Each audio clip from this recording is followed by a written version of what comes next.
পাহাড়ি ঢল ও বৃষ্টি কমে আসায় সিলেটের বন্যা পরিস্থিতির উন্নতি হয়েছে। আশ্রয় কেন্দ্র থেকে বাড়িঘরে ফিরছেন দুর্গতরা। বিস্তারিত জানবো সহকর্মী রানা মজুমদারের কাছে। রানা, আবারও তো ভারী বৃষ্টির পূর্বাভাস মিলছে। সিলেটের পরিস্থিতি নিয়ে সংশ্লিষ্টরা কি বলছেন?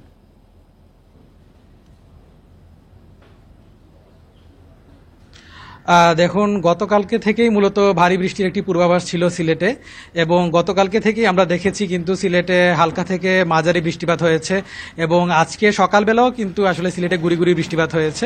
এবং আমরা এই মুহূর্তে রয়েছি সিলেটের গোয়াইনঘাট উপজেলার এক শালুটিকর যে জায়গাটি রয়েছে সেখানে, এবং এটি আসলে একটি বন্যা আক্রান্ত একটি এলাকা, এবং এই এলাকার বেশ কয়েক হাজার মানুষ কিন্তু কিছুদিন আগেও পানিবন্দী ছিলেন।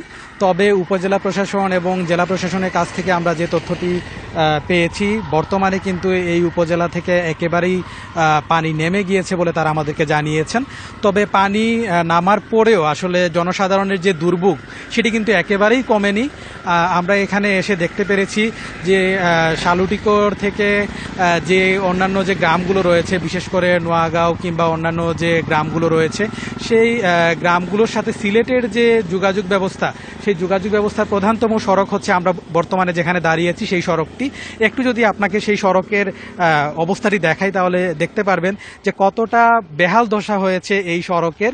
এবং যারা এখানকার স্থানীয় যারা রয়েছেন তারা বলছেন যে মূলত বন্যার পানি এবং পাহাড়ি ঢলের কারণে কিন্তু সড়কের এই বেহাল দশা হয়েছে, এবং তারা বলছেন যে এক্ষেত্রে তাদের যে যোগাযোগ ব্যবস্থা সেটি কিন্তু একেবারেই অনুপযোগী হয়ে পড়েছে।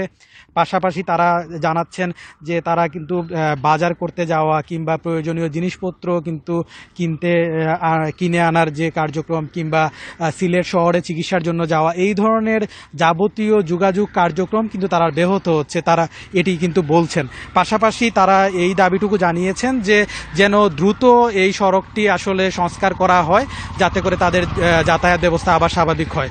তো সিলেটের বন্যা পরিস্থিতি নিয়ে এই ছিল আমার কাছে সবশেষ।